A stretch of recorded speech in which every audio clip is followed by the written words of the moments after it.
Welcome back to the MaxBet podcast. We're here with Julia, who is the director of Zelda Global. Thank you for joining us today. Thank you for having me. I'm very excited about this. Me too. I've been a proper fangirl for a while now, so very, very excited to be here. I'm very excited. We met last night with you and me and Brienne, and when you got into town you're here for G2E. Yeah. I was like, I don't even remember where we first met, but I knew when I first saw you on LinkedIn that I wanted to be your friend. Aww. I saw that and I was like, she is so cool. I would like to be her friend. But yeah, I don't really remember the first time we actually met, but we started corresponding. Yeah. I slid into your DMs. I think we met G2E last year. Oh, maybe. Oh, God. Well, to be honest, it feels like I've known you forever. Exactly. But that's also because I follow you on LinkedIn and Instagram. So. Those are two different people. Like, they are not quite the same person. So you're getting a full, well-rounded version of me. I mentioned it last night to you.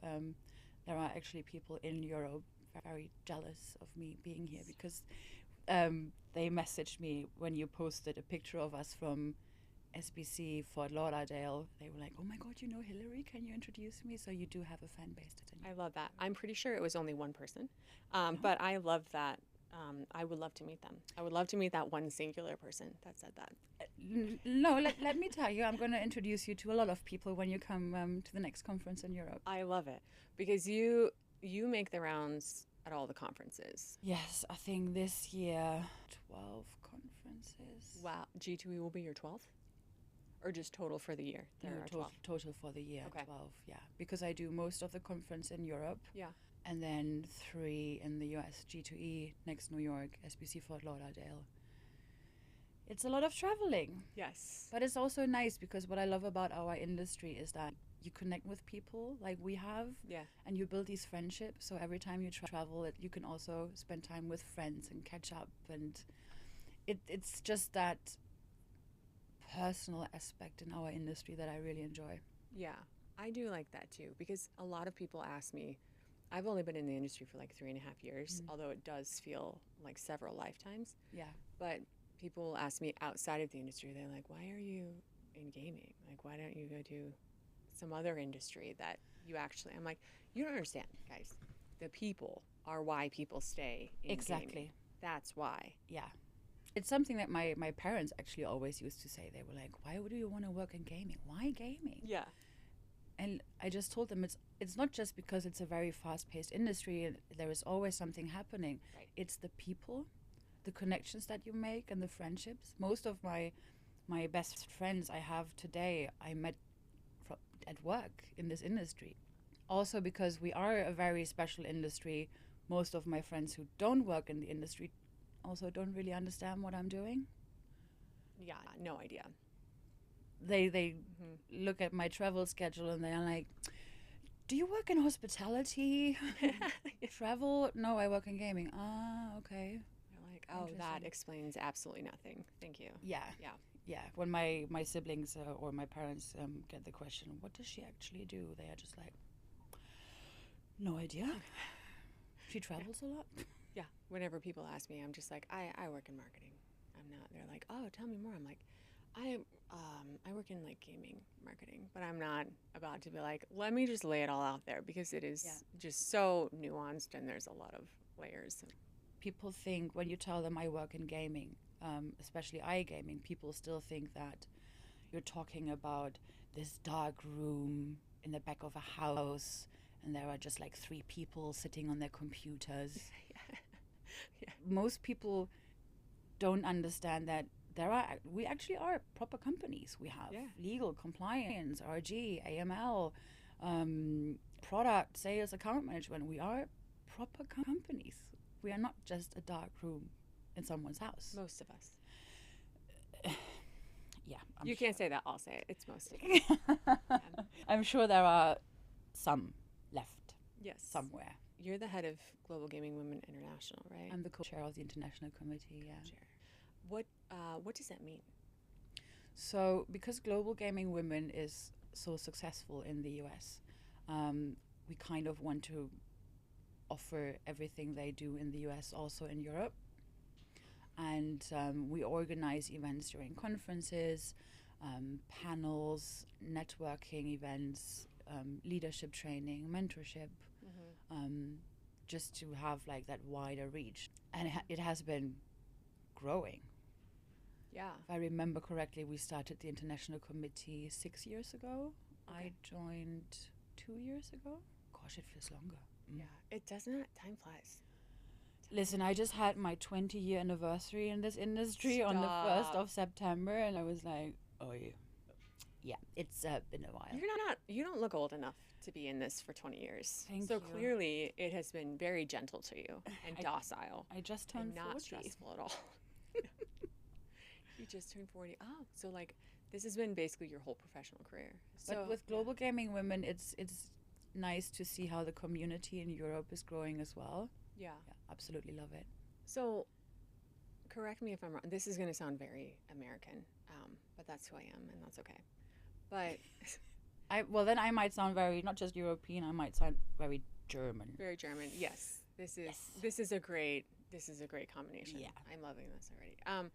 So, like from an American point of view, it's typically noted that Europeans are not quite as openly friendly as Americans can be.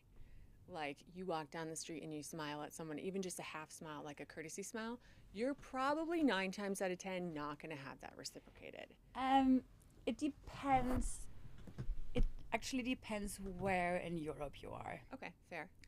Because I think what some people forget is Europe is not just Europe. I have to say Americans are very, very friendly. And please, I hope no one gets this wrong, but because in Europe we are not used to that. Yeah. I actually had people saying, do you think it's actually sincere? Oh, 100%. Because we are not used to that. Yeah. But yeah. I love it. Yeah, so to have like a way to build community within all of these different European countries, that's really special to be able to do that. Yeah. Because I think, do you feel like the U.S. or like the U.S. gaming industry, do you think it's easier for us to get connected versus Europe? Like, has Europe been pretty segregated, or are you guys pretty like intertwined? And I think the connection that we already have in Europe is based on the quite early development of iGaming and having all these conferences across Europe. mm-hmm. You have conferences in Malta, in London. One conference used to be in the Netherlands, in Amsterdam. And because it's also so easy for us to travel within Europe, that's why we have that connection in Europe already. Yeah. But because the US is such an interesting market for Europeans and there are more and more conferences happening, I think that's where now the connection between Europe and the US also comes into place. Yeah. What are big differences between the European conferences and the US? Because I've been to ICE, and I can tell you the differences that I spotted right off the bat. But I can't wait to hear about that. Yeah. But what do you say? What do you see? God, people are going to hate me for saying that. US conferences still seem a bit more professional. Oh, for sure. Very corporate, very tailored. Very absolutely. They would tell you that too. Yeah. Yes. Also, looking at G2E, for example, you still have the majority is still land-based. Yeah. But coming to I think this is my 4th G2E, but seeing the change is quite interesting because you have more and more iGaming companies exhibiting and attending. But then you have these just iGaming conferences, and they are completely different. They are very informal, very loose, I would say. Yeah. And I know people are going to hate me for saying that. I don't think. But you've seen it. I disagree with you though. You've seen it. Oh yeah, it felt like going into another world, literally, because like with ICE there were multiple halls where it was like, here's esports, here's iGaming, here's land-based, land-based payments. There was all these different halls, and I walked down, I think almost all of them. I think I skipped payments because there was so much more showmanship, I think, just like with their booth presentations and things that they were bringing out, and like Yeah. That's not to say that the ones in the US don't have that, but also, like you said, they're just much more relaxed. So there was like actually one with a slide into a ball pit at ice. Yes. I don't even remember. I should remember the name of that, but I was like, my mind was blown. I didn't go down Trying it. to But remember who it was. But yeah. yeah. I mean, but to be honest, things have also changed. I remember there was a massive scandal. I think it was in 2014 or something, 2013, 2014, at a big conference in Europe. I'm not going to say the name, but there were like not just hostesses on the stands. All they had was body paint. Oh, I remember this. Yeah. And like just body paint. Yeah. Yeah. And there was this massive scandal because even the local newspapers picked it up and they said, how professional is the gaming industry? So yeah, there have been some misses, some Yeah. big misses. Or pole dancers. Oh yeah, I mean, that I think was like pretty normal for people to go out to like the strip club after work with, you know, their buddies or with, you know, and of course no women were invited. no. But I don't think that's really a thing. At least in the U.S., that's not a thing anymore. Yeah. For at least the big corporate guys, they're Yeah. not going to risk an HR scandal like that. Yeah. I mean, there is still the aspect of let's go out for dinner, let's go out for drinks, let's have a party. There's usually always a big closing party. Yeah. I really enjoyed the one that SBC did in Fort Lauderdale with Steve Aoki. Oh my God, with the cake throwing. My God, a friend of mine. I mean, it was his own fault. I mean, you don't go in front of the stage when Steve Aoki is the DJ. I and was he as got far back as caked. you could possibly be. My friend got caked right in the face. There's even a video of him. No, I don't get it. I really I felt like ancient at that point because that was the first time I had heard that Steve Aoki does it. I had no idea that this is like You didn't know? No clue. I thought you knew. No, I had no idea. Oh. So that was wow to Okay. see it. To not only find out about that, but to see it firsthand and to see people willingly like, Where's the cake? please, yeah, like, yeah. It was pretty crazy. But then I was thinking, I was like, how mad is your Uber driver when you're like going back to whatever hotel you're going to? Like, I would be pissed. I had cake on my dress because The orange dress? the orange dress. Because my friend came up to me. I got cake by Steve Aoki. Gave me a hug, and so I had cake in my hair, my face. Oh, I would have been pretty upset about that. No, but Okay. things are changing. Like you were even saying, a big difference is just the starting time of things. Yeah, but to be honest, I wouldn't even say they have to pick up on these things. I also think that there are things about the American conferences where Europe could maybe change a couple of things. Yeah. But yeah, in Europe, things don't happen at 8 a.m. My day is already 1/3 of the way over at 8 a.m. on a normal day. But it's also nice to see that the industry seems to be more focused on like mental and physical health now. Yeah. I mean, conference organizers, they have like yoga sessions in the morning or even ice bath and breathing exercises. And I'm part of the Behind the Gloves initiative. And we Yes. organize boxing and fitness sessions during conferences. That is like what I would do that every single day. If they had some kind of physical challenge, make it competitive even better. Yeah. Like I'm for sure going to be there. But that's like, I would so be down for something like that. And it's also when you work out in the morning, I mean, you train a lot, so you have that all the time. But when you train in the morning, you just have a different kind of energy. Yeah. When I started training in the mornings, and I usually train at like 5:30. By the time I went to the office, everyone else was like, oh, "Can we have a coffee?" And I came into the office and I was already all Right. hyped and you just feel better. And it's also a different networking. Yeah. No suits, no makeup, No lanyards. no lanyards, no trying to look at the name badge to remember Yeah. like who are you. everyone is just covered in sweat and you meet the real people. Social anxiety is so real when you go to these networking events and you're Oh my like, God. oh my God, everybody knows each other except for me. Like you feel like the new kid walking into the cafeteria with your tray, like, can Oh my someone God, please talk yeah. to me? Like, just please, Yeah. just throw me a bone. I don't know. And you But don't want yeah. them to judge you. And Yeah. And you feel like everyone's looking at you, even though nobody's looking at you. They don't even like recognize you're there probably.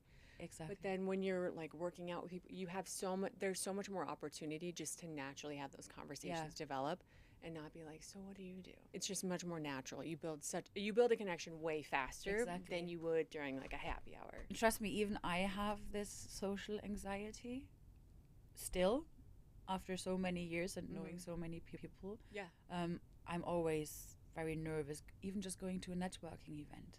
When you think about that anxiety and you're in that moment, what's the worst possible thing that could happen? Standing alone bit. That awkward feeling of, you know? It's the worst. Or when I mean, usually when people go to networking events, they are quite open and you have conversations. But then sometimes when you have like more intimate dinners and then you sit next to people and you're just like, okay, how do I open this conversation? Yes. The worst is like having to just do that initial intro into whatever like group, like, hey guys, can I just like Yeah, but then once you have the conversation going, it's just I'm fine. Yeah. Very natural. Yeah. Totally. I can talk to anybody as long as that initial like barrier is broken. Then I'm fine. And also, usually there is at least one person you know, and then that person knows another person, and they introduce you, and then it just continues. Yeah. One thing that my mom taught me at a very early age, which does help me in these situations, which is crazy because I'm like 35. She would just always put us in new activities all the time. But she was like, if you're ever nervous, just find someone who's also by themselves. Like, don't think about how you're so nervous and think about yourself. Look around and see like who needs a friend. That's a good one. Don't think about I need a friend. Think about who else needs a friend. And so it makes it so much easier. That's actually very good advice. I usually will go in with just like, so are you also feeling very awkward in this moment as well? And I'd be like, yes, actually, I am. Yes, just address it, and people will be like, oh my God, I'm so glad you just said that. Yeah, I'd be like, on a scale of 1 to 10, how many people do you not know in this room? And it's like 100, same. And even that, when it comes to panels, you think, oh, I don't want to say anything stupid, or what if people can't relate? But the more you talk about your own experience, all of a sudden people are like, oh, it's not just me. Yeah. Oh, for sure. I've either been on panels or I've covered them, like wrote about them. All the fears that we think people are going to think about us, nobody thinks about that. Nobody thinks like, oh, that panelist was so nervous and it was so awkward and it was a horrible panel. Like, if it's not memorable, they're not going to remember it. So if you're bad, they're not going to remember it. To be honest, the worst panels, in my opinion, are the ones where you have one speaker who answers the majorities of the questions. The worst, yeah. And then everyone else, when it's their time to speak, all they basically say is, yeah, I agree. Yes. What he said. Yeah. You're like, well, I'm glad we're all in agreement that we're living in an echo chamber. Yeah. Are we done? Like, is that it? Should you guys just leave and we just listen to that person? Yeah. Like, or the panels where you have the moderator asking a question, answer, and then it's just question, answer, question, answer. The best panels are the ones where the moderator has a list of questions but asks maybe one or two, because then it just turns into a natural conversation between the panelists. That's a good panel. It's a good panel, but that's really hard to find that kind of chemistry between a moderator who knows how to bring that together, because it's nerve-wracking to be a moderator, because you're like, you have to make sure that the conversation gets from this point to this point, and you cover, at least a couple of these topics, and you're always worried that someone's going to be like monopolizing the conversation. Yeah. So how do you... I find being a moderator even worse than being a speaker, because you have to make the introduction, the opening statement, making sure everyone gets time to speak. Yeah. Like you said, the conversation keeps going. It's terrifying. There's a lot that goes into it, but I think you do a really good job. You're clearly Oh, very I'm still skilled at always it. shitting myself before I go on stage. It's like every time before I go on stage, I think, oh, why the fuck do I keep doing this to myself? Yeah. Yep. I do the same thing. Afterwards, I'm fine. Yeah. I was even nervous coming here. Which is crazy because it's like literally it's the size of a closet. Yeah. And we've got 2 big lights and that's about it. It's very cozy and comfy, like your living room. Oh, I appreciate that. But I'm sure your living room is bigger than this. Just slightly. Tiny bit. I live in America, Julia, okay? Like our stuff is just bigger by nature. So Yeah, that always amazes me. Even the portions when you go to a restaurant. I mean, who's supposed to eat all of that? people do take that as a challenge. No, trust me, when you come to ICE and I take you out for dinner, you will have a different experience. I'm excited. I'm ready. I love going out to dinner with different people because I like to see, first of all, what the dynamic is. Also, you kind of get a view of them, obviously, outside of the corporate structure. But then I'm like, what do you like to eat? Like, what do you like to drink? I don't know. I like to know those things about people. And Yeah, what's your poison? yeah. Like, are you allergic to anything? Like, tell me more. But that's also the nice thing about going to all these conferences. You get to experience like different countries and cultures. And in Barcelona, I booked a day before and after because I was like, first of all, I need to adjust. But also, I want to be able to see the city for like a day. You're obviously like an industry veteran. Thank you for making me feel old again by saying veteran. I just want to really drill that home. 20 years, very impressive. But what's it been like being a woman in the industry? And do you see a big difference when you're here in the U.S., like that dynamic? Do you even notice it? Or are you just like, no, it's just like a sea of suits and that's just what it is? But do you feel like you're treated differently here versus, over there, just in general? Like, what's your opinion? Well, in general, I can say things have changed over the years. I mean, when I started back in 2005, it was very, very boys' club, very male-dominated. Barely any women in leadership positions. And when there was a woman in a leadership position, she was kind of looked down on, like, how did she get her job? I mean, I had my experiences. I had a CEO grabbing my ass, not just slapping it, grabbing my ass, saying, I'm the CEO, I'm allowed to do that. No, you're fucking not. No. I had someone at a networking event giving me his business card saying, if you want to earn some extra money, come to my hotel later. Okay. All right. Even at work, when there was a job opening or a new project coming in and I tried to put myself forward, I was always told, no, you're good where you are. But what I also have to say, which is even more sad, is my mentor was a man. The person who saw a bigger, more opportunities for me and like more, more potential, was a man who pushed me to my limits and gave me a really good opportunity. That was also my entry from land-based to iGaming. Biggest challenges I had were with women, because sometimes women still have that competition thinking. Yep. And even snarky comments were made by other women. Isn't that so interesting when that happens? It is. Where you're like, it is. Guys, we're all in the same boat. Whether you want to acknowledge it or not, we're all here together, okay? Once we started like talking about our experiences and stuff like that, there were also a lot of men who said, I wasn't aware this is happening. Do you still sometimes have situations like this? But that's why it's so important for me to support especially younger women in our industry, because when they come into a situation like that, they just don't know how to react. Right. There was a situation last year. Was it last year? Yeah. Last year at a conference, networking event. It was already 11:30. Most people were drunk. And this girl comes up to me. She must have been like in her early 20s.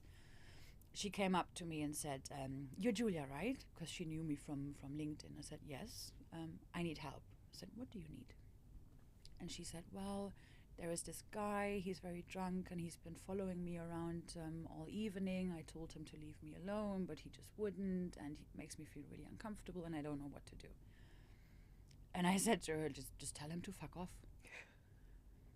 And she said, yeah, but I just started this job and it's a networking event. I'm here to represent the company. And I said, yes, but it's 11:30.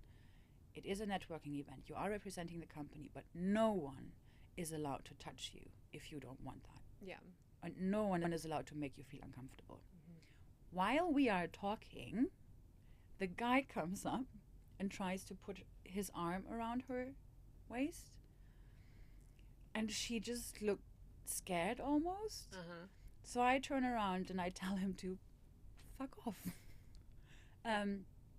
You know what he did? He stands up in front of me and says, how dare you talk to me like that? Do you know who I am? Oh my God. I hope you mopped the floor with him. I gave him 2 options. Okay. Option 1 was to just turn around and walk away. Or option 2 was me reporting him to the security guys, because they also don't care who he is and they would just drag his ass out. I don't understand that, because honestly, if someone were to say, like, do you know who I am? I'd be like, no, but I'm about to find out, and I will actually ruin your life. I will actually absolutely rake you across the coals. So I don't think you want me to know who you are, because I will make this a very unpleasant experience for you. Things definitely have changed, and it's nice to see that we have more and more women in leadership positions, C-suites, also the support they are giving each other. But things are changing. Yeah. And it's very, very good to see. Because let's be honest, at the end of the day, we are all just humans. At the end of the day, it's just not that serious. I know it's a very simple way to say that, but that's what I have to tell myself when I'm like analysis paralysis mode and overthinking, where I'm like, and then I'm like, you know, it's just not that serious. We're on a floating rock. Like, it's just not that serious. Like, life is going to go on, whether I get this deal or not, or whether I try this and fail or not. It's just not that serious. But even if you fail, it's a learning experience. Yeah. And oh my God, trust me, I have made a lot of mistakes throughout my career. Oh, same. Yeah. And very embarrassing ones. Oh God. Yes. Very out loud. Yeah, that and also some very expensive mistakes. Yeah. Yeah. And I remember how nervous I was when I decided to focus on my own consultancy, because all of a sudden you don't have that safety net anymore of an employer. Yes. Paying you your monthly salary, and you know, having all those resources. And then kind of my imposter syndrome kicked in. Yep. And I thought, oh my God, am I really good enough? Can I really do this? And and then the 20 years of experience is in the background saying, yeah, no, actually you can. You are very, very qualified for that. How do you feel like you overcome imposter syndrome? Do you have any like tips or tricks, things that you do to just like put yourself in your place, basically? Again, with like my close inner circle, they really support me. And I remember one of them, she always just keeps telling me, just do it. Just do it. What can go wrong? Yeah. What are you afraid of?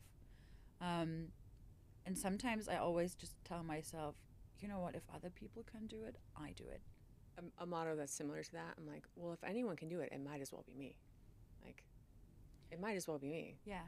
And also, if you don't try, you will never find out. Yeah. And then later you will ask yourself, what if? And that's the one thing I absolutely hate, the what if question. Yeah. So at least just, but it is difficult. And then even when I send a proposal, I just keep reading it again and again and again. And have I really included everything?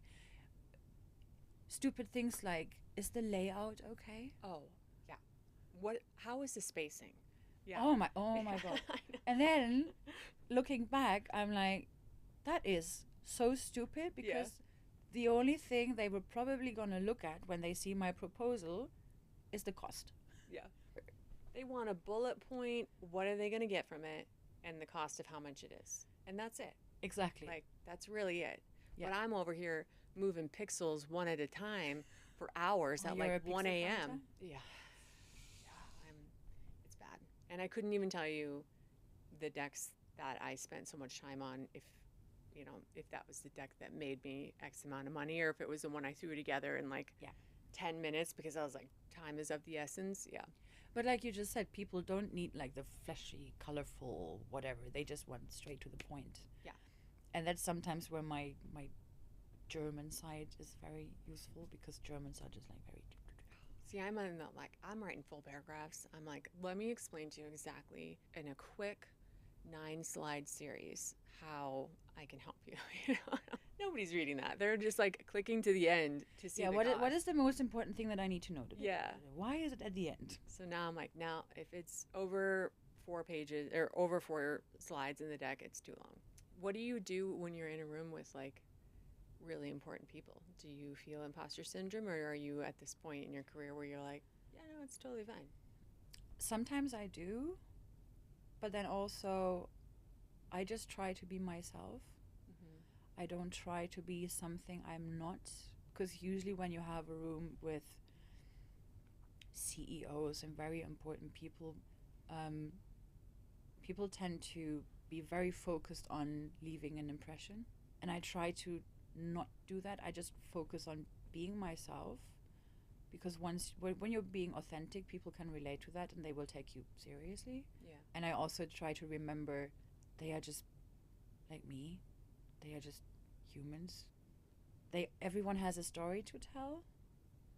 And once you start showing interest in people, not just on a professional level, they open up even more. Yeah. And that's where you build the relationship.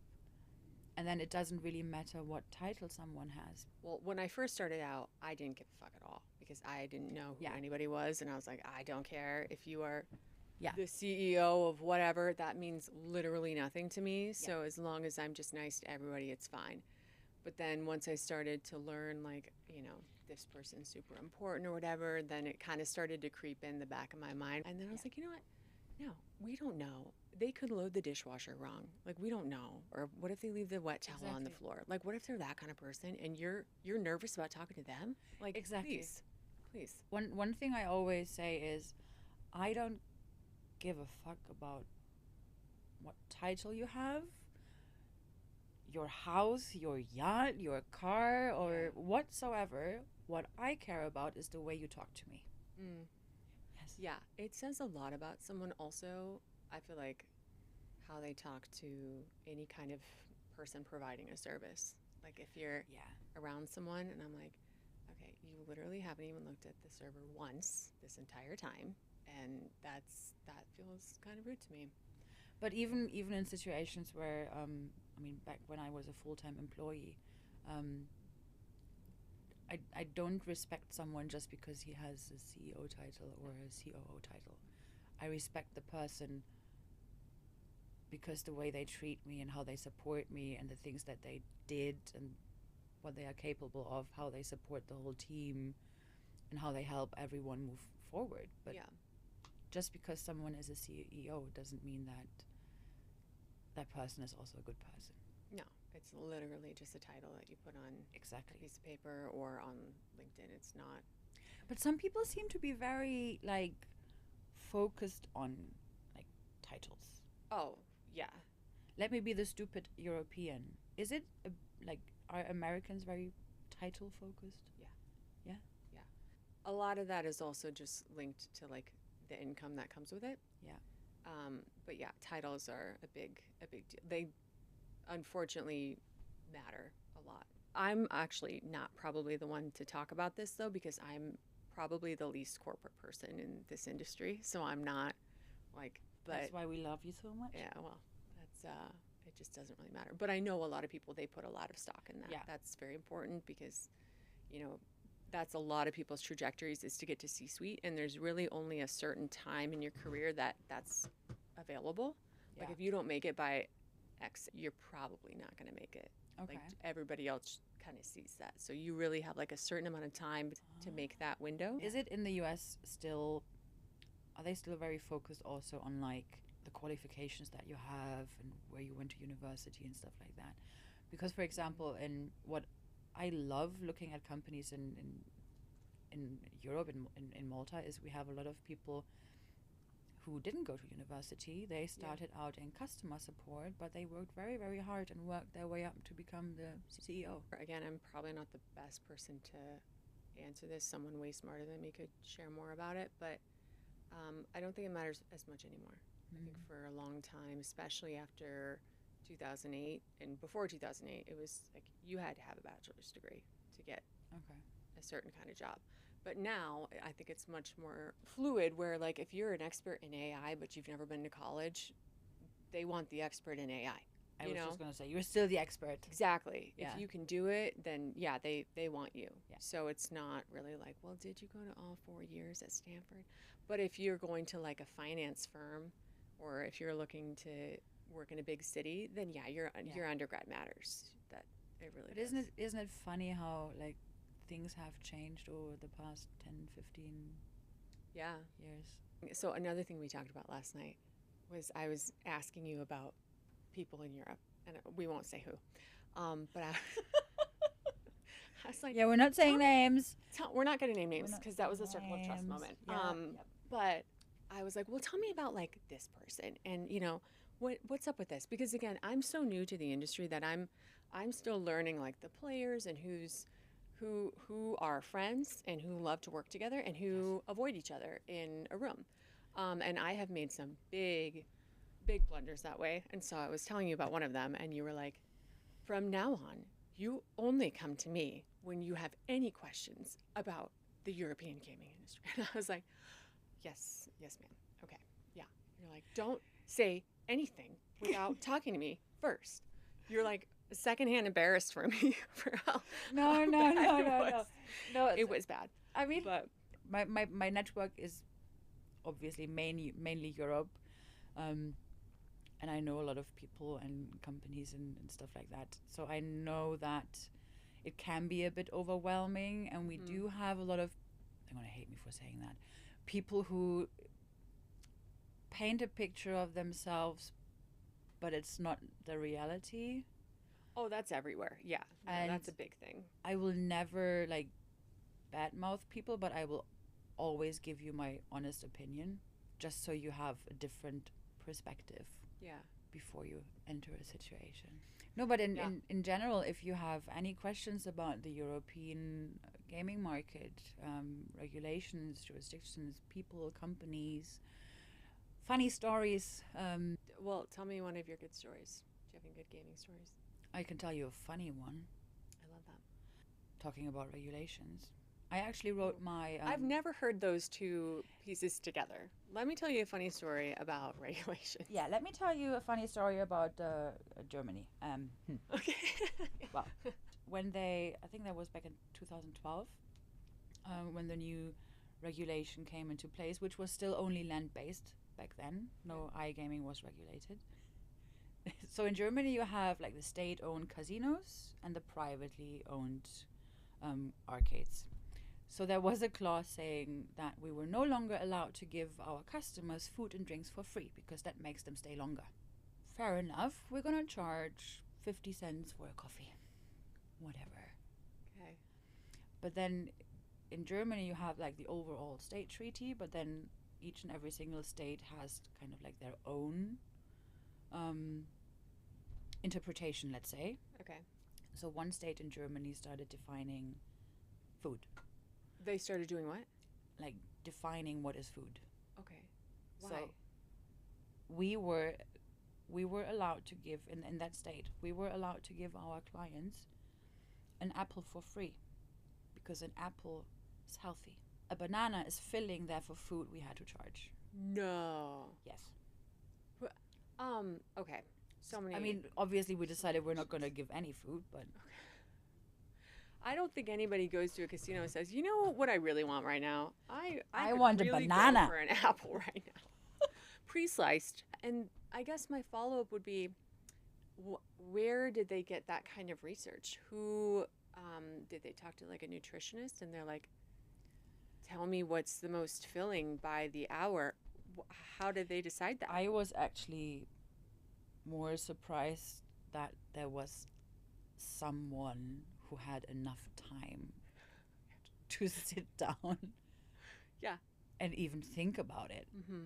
That's insane. Okay, so the apple, the banana, do you have any other examples? Was it like bread, I'm assuming, is an absolute no. Like you got to charge for that. Yeah. I'm trying to think. Celery has to be an easy free one. Yeah, that has That's a freebie. I was just That's gonna air. celery Yeah. or watermelon, Yeah. Yep. cucumber. It is hydrating though, so it could be a drink that you could try. That's hilarious. Yeah, but again, who had the time to like weigh these options and put it down and say with a straight face, we should enforce these. That's a really good. Yeah, sometimes you hear these things and you just go like,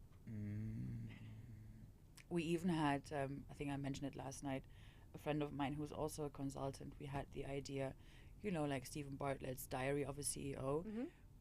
Maybe we should get a group of consultants and have the Diary of a Consultant. Yes. Oh man, we would have some good stories to share. My favorite still is that I had to explain the difference between an account manager and an accountant because someone thought they are the same. Was this person in like a position of leadership? Actually, the owner of a company. And you said, well, let me tell you, this is about to be extremely difficult for you. But you know what? Sometimes it's actually... So when I decided to start my consultancy, one of the reasons was I always was under the impression like everyone knows everything and there isn't really things I can help with. But then talking to friends who are also consultants and also conversations that I had with multiple companies, some of them do need help. Yeah.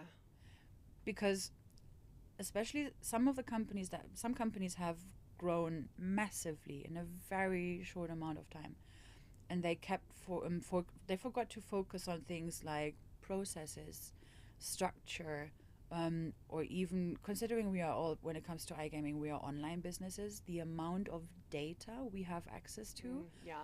but no one really knows how to use that data to make decisions. Mm-hmm. They still make decisions based on what feels right or experience or something that has worked in the past, instead of using... And why would you change things if things are working?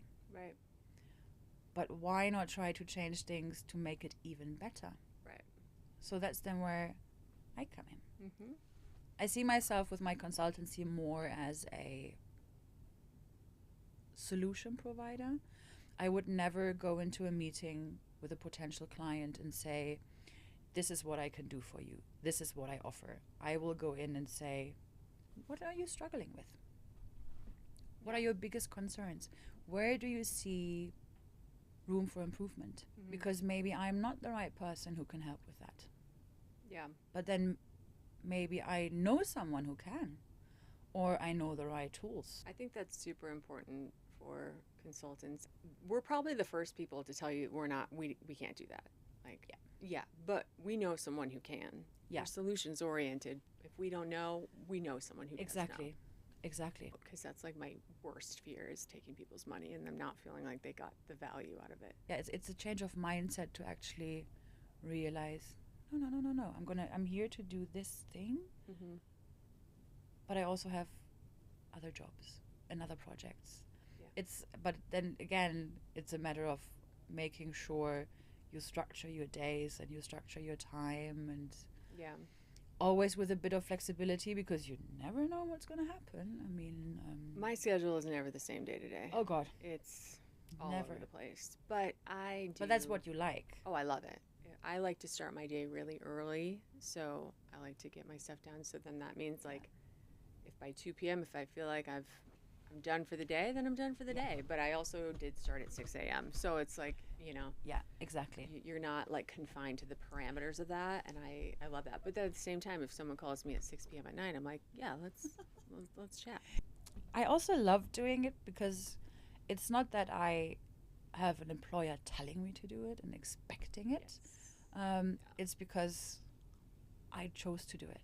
You have full autonomy over your Yeah. day, over your schedule, over your life, over your career. Like, it's all Yeah. you. That is also slightly crushing at times as well. Yeah. But yeah, day to day, great. Who do you think should be on the podcast next? Two people I would definitely say, I mean, she is my biggest idol, Paris Smith. Yeah. Okay. Yep. We don't have to talk about that, right? She's like, we know. She's We know. the queen of the industry. Yeah. And what I love about her the most is considering what she has built, what she has achieved, and who she is. I mean, she was the first woman this year to be inducted in the Sports Betting Hall of Fame. Did you see that? Yeah. Yeah. I was there the night before, and I was having a total fangirl moment when I met her. I was like, yes, you don't know me, but I know you. Yeah. I love you. Is that weird? Okay. Anyway. And trust me, she is so kind. Yeah. And so open, and so she's just a very my English is not good enough to describe that. She's super authentic. Yeah. And yeah, what you see is what you get. She's so humble. Exactly. That's just the vibe I got. And she's funny. She's so she's hilarious. funny. All right. I can ask her if you want. Yeah. Oh, please do. I'm gonna see her probably. Because I don't think she probably remembers the 10-minute conversation we had in August. But I do. And yeah, I would love to have her on. She'd be amazing. Well, thank you so much for coming on today, Julia. It's always a pleasure to talk to you in real life. And I'm so glad everyone else now gets to experience this as well, because it's been so fun. Thank you so much for having me. It was really, really a pleasure. Yeah, it's so great. Well, I hope you have a great G2E, and I will see you on Wednesday. For your very boxing unprepared, session. Very unprepared, but it's gonna be great. It's gonna be great. It's gonna be so much fun, and I'll make sure that no one will punch you in the face. That would be ideal. Yes. Yeah. I'll be there to make sure that doesn't happen. I appreciate that. All right. Well, thank you so much, and we'll talk soon. Thank you.